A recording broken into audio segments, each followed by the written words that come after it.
Bismillahirrahmanirrahim. Assalamualaikum warahmatullahi wabarakatuh. Halo Sobat Biologi, bertemu kembali dengan Bu Hajizah.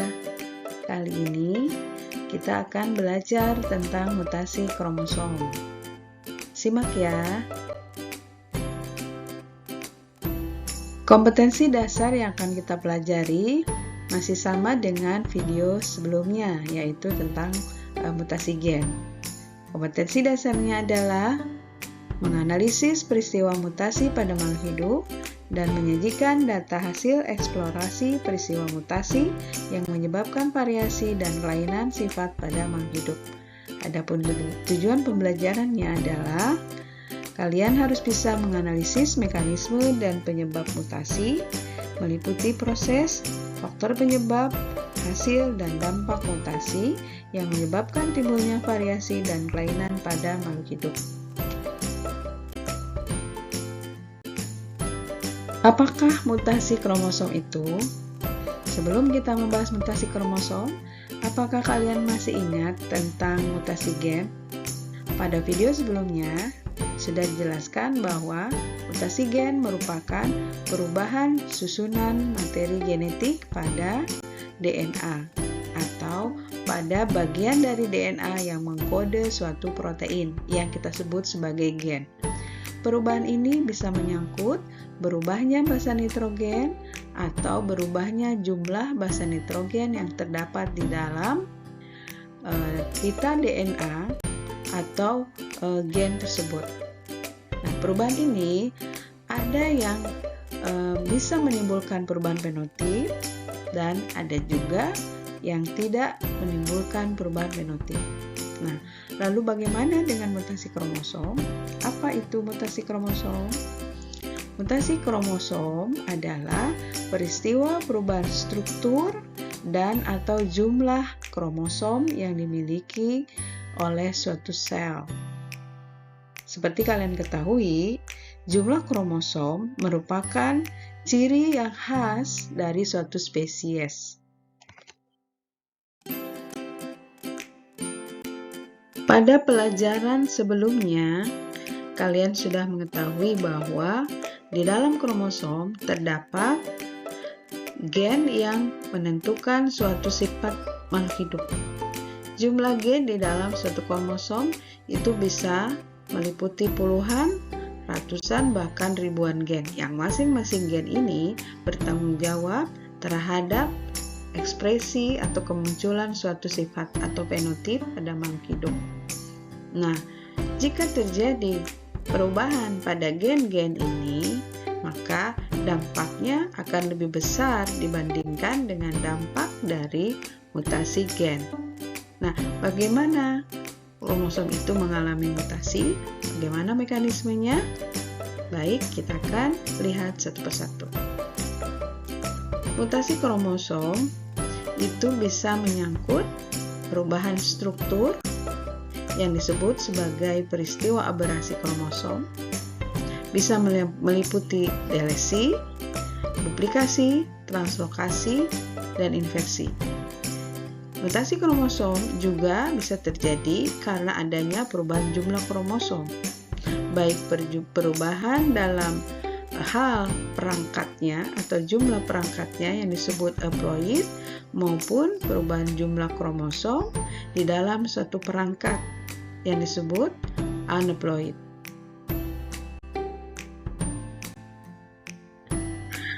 Perubahan struktur kromosom terdiri dari delesi, yang berarti hilangnya atau berkurangnya satu atau beberapa gen di dalam sebuah kromosom akibat terpotongnya satu segmen dari suatu kromosom, sehingga pada kromosom mutannya akan kehilangan gen-gen yang lepas atau hilang tersebut. Kemudian yang kedua, bisa juga suatu gen mengalami duplikasi sebagai akibat bertambahnya gen yang sama ke dalam kromosom tersebut yang berasal dari kromosom homolognya, sehingga ada gen yang jumlahnya lebih dari satu. Kemudian yang ketiga adalah inversi. Inversi bisa diartikan sebagai perubahan susunan gen di dalam suatu kromosom.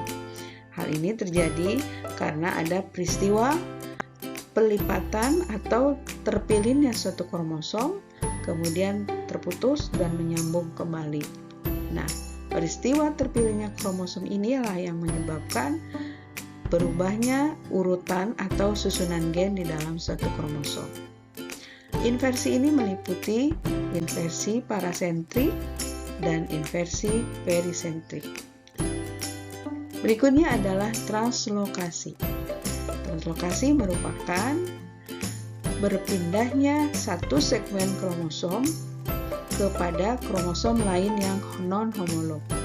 Bisa berupa satu gen, dua gen, atau bahkan lebih. Peristiwa translokasi ini terjadi jika ada satu kromosom yang mengalami patahan pada satu segmen kromatidnya, di mana patahan ini berpindah pada kromosom non-homolog, seperti pada gambar berikut ini. Mekanisme mutasi kromosom yang kedua adalah berubahnya jumlah kromosom.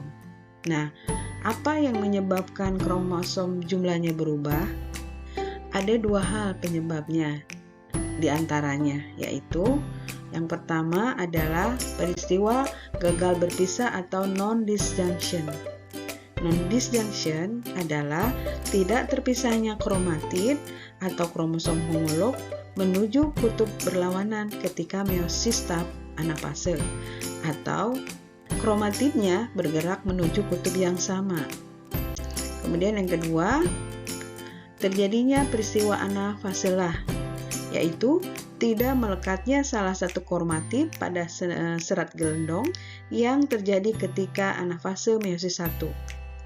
Ketika sel membelah, kromosom yang tidak menggantung pada serat gelendong ini nanti akan hancur. Oleh sebab itu, akan ada gamet yang kehilangan satu kromosom, dan konsekuensinya tentu saja akan ada gamet yang kelebihan satu kromosom. Nah, kedua hal inilah yang menjadi penyebab perubahan jumlah kromosom.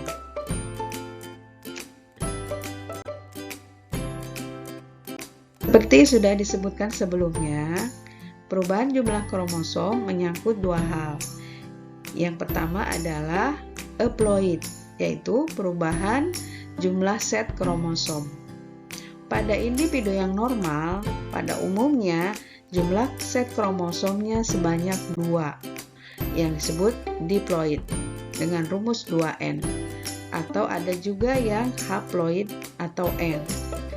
Ketika terjadi peristiwa gagal berpisah secara besar, ya, di mana perubahan jumlah set kromosomnya berubah menjadi triploid atau tetraploid atau bahkan lebih dari 4 perangkat set kromosom, maka dikatakan individu tersebut mengalami haploid. Kemudian yang kedua adalah anaploid atau sering juga disebut anasomi. Anasomi terjadi jika perubahan jumlah kromosom melibatkan hanya pada salah satu kromosom atau 2 kromosom di dalam satu set kromosom. Anasomi meliputi monosomi dengan rumus 2N-1, nulisomi 2N-2, trisomi 2N+1, dan tetrasomi 2N+2. Sebagai contoh, misalnya manusia yang mengalami monosomi akan memiliki jumlah kromosom sebanyak 45.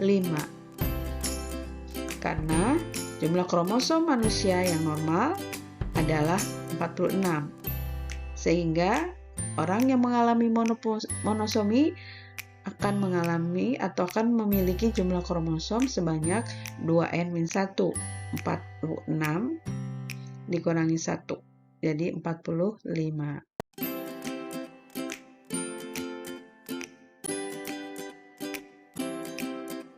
Selanjutnya kita akan melihat contoh-contoh mutasi kromosom pada manusia dan dampaknya. Yang pertama adalah adanya delesi pada lengan kromosom pendek, lengan pendek kromosom pada kromosom autosom nomor 5. Orang yang menderita atau mengalami delesi pada kromosom pendeknya di autosom nomor 5 ini menderita penyakit atau kelainan yang disebut sindrom Cray-Duket. Karyotype atau rumus kromosom dari penderita sindrom Cray-Duket ini adalah 22AA plus XX atau XY min 5P. Ini artinya penderita sindrom Cray-Duket akan memiliki kromosom berjumlah 44 autosom ditambah 2 gonosom, berarti jumlahnya 46. Namun akan kekurangan lengan pendek pada kromosom autosom nomor 5-nya. Seperti pada gambar di samping. Diperlihatkan adanya delesi pada lengan pendek kromosom autosom nomor 5. Nah, orang yang menderita sindrom Cray-Duket sebagai akibat hilangnya atau terdelesinya lengan pendek pada kromosom autosom nomor 5 ini akan memiliki ciri-ciri. Pertama, ketika dia baru lahir, menangis mirip kucing mengeong karena pita suaranya kecil atau sempit. Epiglotisnya melengkung, mukanya bundar, kepala lebar, rahang kecil, jantung dan mental lemah, serta pertumbuhannya tertahan.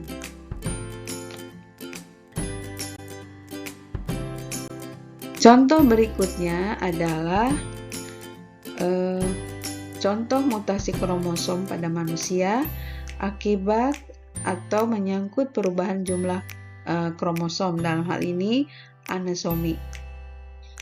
Yang pertama adalah sindrom Jacob.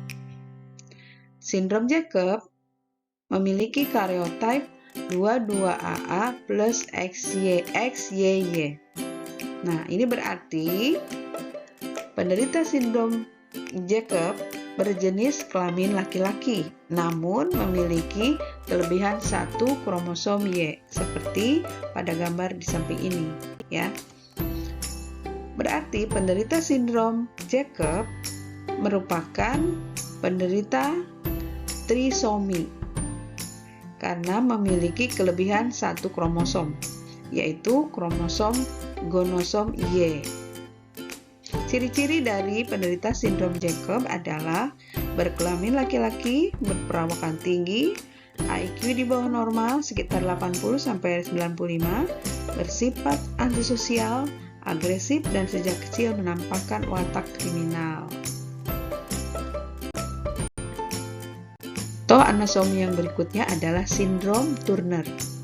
Karyotype dari penderita sindrom Turner adalah 22A plus X. Berarti penderita sindrom Turner mengalami kekurangan 1 kromosom. Dalam hal ini adalah kromosom X. Dengan demikian, sindrom Turner termasuk penderita monosomi karena jumlah kromosomnya adalah 45.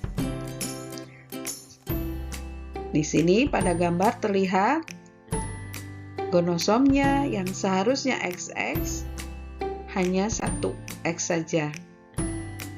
Ciri-ciri dari penderita sindrom Turner adalah tidak memiliki ovarium atau mengalami ovarikular dysgenesis, steril, perawakan pendek, pada leher memiliki gelambir. Penderita sindrom Turner ini berkelamin wanita. Berikutnya, contoh yang ketiga adalah sindrom Klinefelter. Karyotype dari sindrom Klinefelter adalah 22AA plus XXY. Nah, berarti penderita sindrom Klinefelter merupakan penderita trisomi karena memiliki kelebihan 1 kromosom, yaitu kromosom X. Seperti terlihat pada gambar di bawah ini. Ciri-ciri dari penderita sindrom Klinefelter adalah berkelamin laki-laki, tapi cenderung kewanitaan, testisnya kecil atau mengalami testicular dysgenesis, kemudian payudara membesar karena penumpukan lemak dan mengalami keterbelakangan mental. Selanjutnya, apa yang menyebabkan terjadinya mutasi itu? Tentu saja peristiwa mutasi ini ada penyebabnya, bukan? Nah, penyebab mutasi itu disebut mutagen atau agen mutasi. Penyebab mutasi atau mutagen ini dibedakan atau dikelompokkan menjadi 3. Yang pertama adalah mutagen fisika.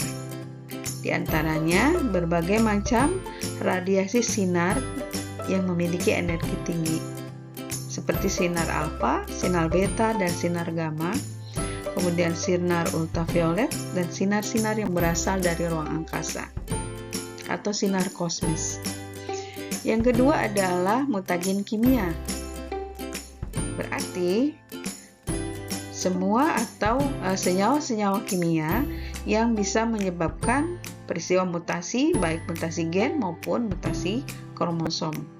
Di antaranya adalah gas mustat, nitrogen mustat, etil metan sulfonat, etil etan sulfonat, dan lain-lain. Dan yang ketiga adalah mutagen biologi. Berarti penyebab mutasi yang berasal dari makhluk hidup. Makhluk hidup yang bisa masuk sampai ke dalam sel, kemudian memasuki kromosom sampai ke DNA, tentu saja makhluk hidup yang ukurannya sangat kecil, yaitu virus dan bakteri. Jadi virus dan bakteri juga bisa menyebabkan terjadinya mutasi. Itulah macam-macam penyebab mutasi atau mutagen. Peluang terjadinya mutasi di alam memang kecil, yaitu 1:10.000 individu.